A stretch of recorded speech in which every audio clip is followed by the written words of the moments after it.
So you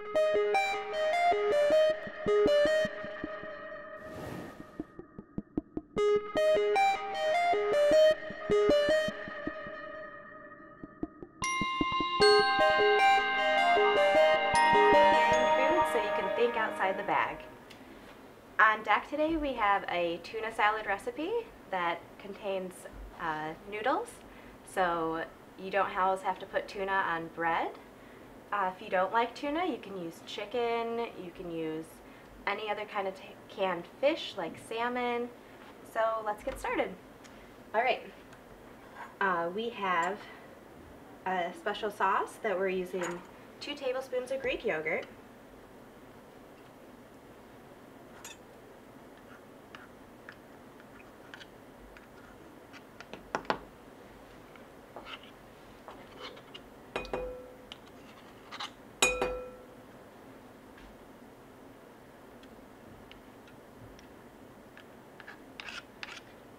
and you can use just regular plain old yogurt.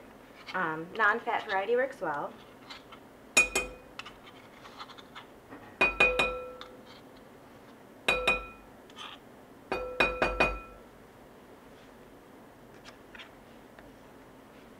And then we have 2 tablespoons of mayo.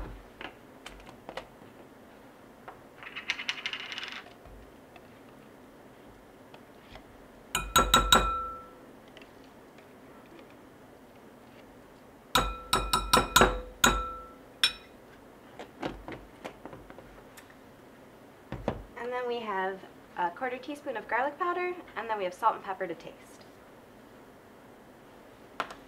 And then stir all those together.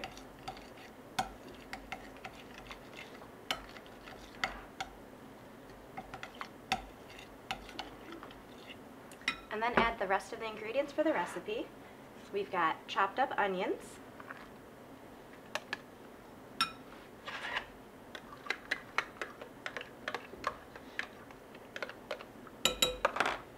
prepared beans. That you can make these from dried beans. You want to soak them for about 6 hours and then start from cold water in the pot, bring it up to boiling and remove it from heat and leave it in the really hot water that's no longer boiling for about 1 to 2 hours, and they should be all done. And then we have your basic old canned corn. You can use frozen, you can use just regular fresh corn.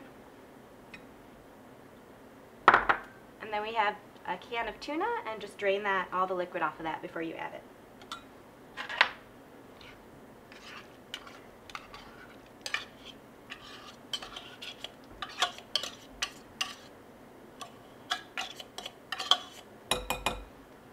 And then last but not least, let me go grab my noodles.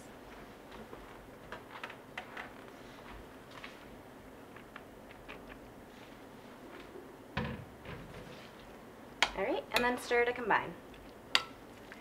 If you want, you can use any other vegetables in this that you get. Bell peppers, cucumbers, celery, they all work well. And it just matters whatever you have on hand. That it's a pretty versatile salad. Alright. Now you can eat this alone, or you can put it on top of lettuce. So today we chose some red leaf.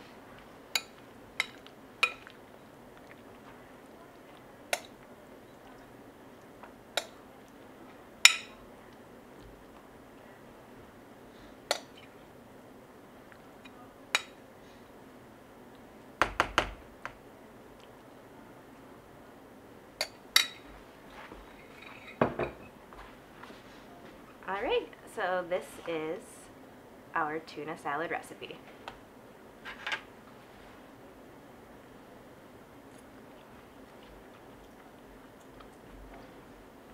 Next up, we'll be doing peachy parfaits with Josh.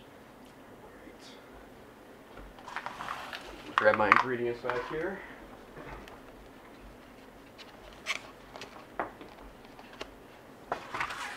One thing I want to always make sure you always do is start with clean hands. So we washed up before we started handling food. This is a super simple recipe. It's basically 3 ingredients. We have granola bars that are crushed up, some canned fruit, and yogurt. So the first thing I'm going to do is open up my canned peaches. I'm going to make sure I wash the top of the can off first to get any kind of contaminants off.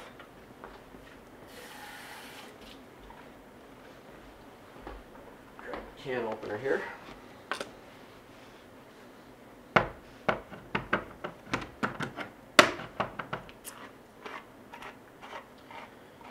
And I chose peaches because I love peaches. They're really good. One of my personal favorites. You could use pretty much anything. I have a can of pears here, for example.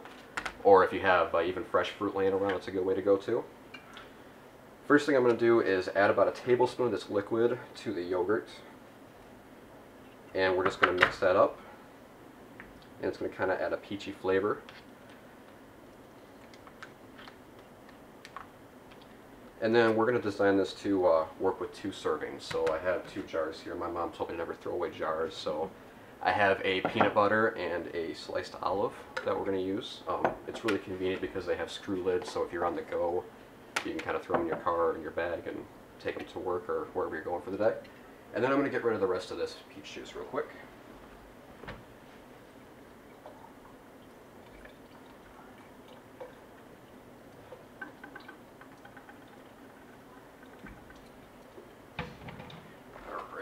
Set that aside. The first ingredient we're going to add, we're going to kind of layer everything together, is the crushed granola bar. They came from a Oats and Honey, and it was a store name brand. It saved us about $1 buying those, versus the name brand, which is pretty much the exact same ingredients, just more expensive, so it's a good way to save a little bit of money. So we're going to go ahead and add a little bit of granola to the bottom of each jar. And we're going to go back to the peaches.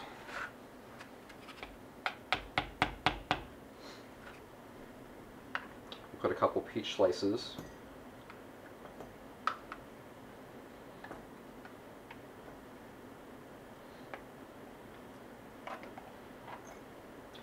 Now, the one thing we try to do when we buy canned fruit is go with water base instead of a heavy syrup, which adds a lot of sugar, and it really blocks the taste of peaches. So when you get it, do an all-natural fruit juice or water.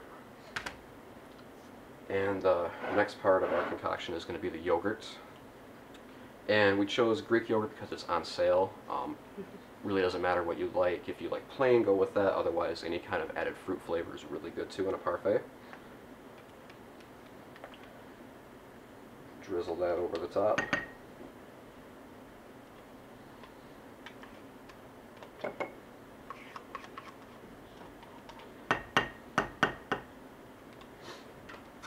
And we will top it off with the rest of our granola bar.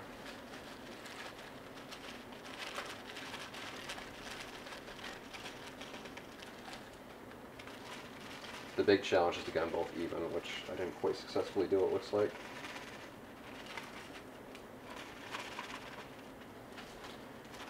Alright, grab a spoon here and give it a try real quick.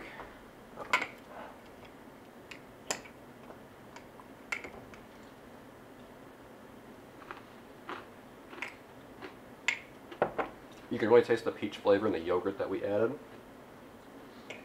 And the granola bar makes a nice crunch to it too. So there you have it. We're going to put the lids back on real quick, and they are good to go. Alright, so now we're going to talk about some basic food safety.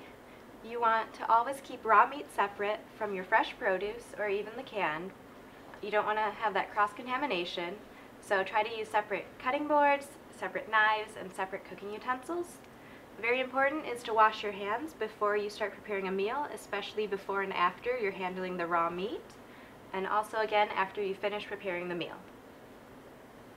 The last part of our video segment is going to be on My Plate, which is kind of the nutritional recommendation for how you should eat each one of your meals. The biggest thing to notice is that the plate's divided into 2 pieces. It's going to be fruits and vegetables on one side, and then grains and protein on the other. So the biggest takeaway message is going to be to have half of your foods, fruits and vegetables. This can be pretty much any form. 100% fruit juice counts. You could do frozen, fresh, canned, or even dried, as long as you try to get about half of your intake as fruits and vegetables. And also a variety of colors is a really good way to go to. The other side we'll go over to, starting with the grains.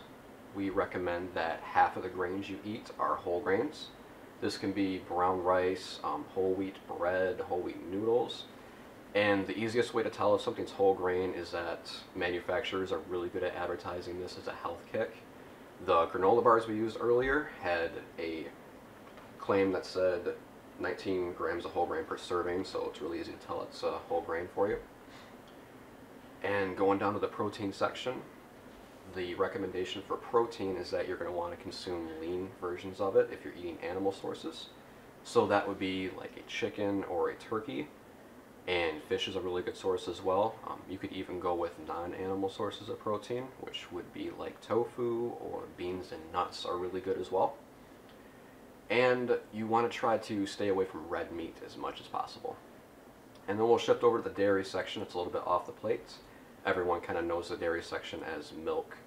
And the general recommendation for milk is that you're going to want to buy low fat instead of the 2% or whole. So when you go shopping, grab the skim or the 1% milk off the shelf. And I think that pretty much concludes our video segment. Thank you for watching, and I hope you enjoy the lunch that we made for you.